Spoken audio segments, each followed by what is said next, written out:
easy leek and potato soup recipe. This will really warm you up on a cold day. You want a pan and you want to pop in it 40 grams of butter and melt it down, along with 150 grams of onion. That's around about 1 medium onion chopped.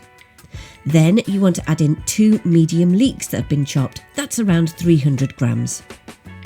Add in 2 tablespoons of olive oil. And then you'll see here I've got some potato. It's around about 200 grams and I've just diced and chopped that up. Sweat that down for around about 5 minutes on a slow, low heat. Then you're going to add in 500 ml of chicken stock and 500 ml of water. Give it a good grinding of pepper. Don't do salt at this stage because I always think it's best to taste for seasoning right at the very end. You want to cook this for around about 15 minutes until the potato is tender. Then I like to blend mine. Some like chunky soup, but I like mine blended.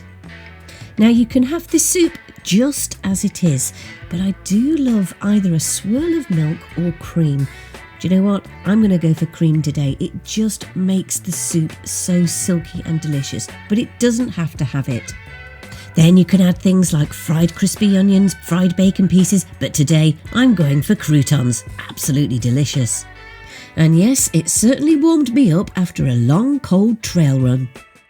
For more delicious recipes and tips, tricks and advice, you can subscribe to my YouTube channel or go to my website cookingwithemily.co.uk.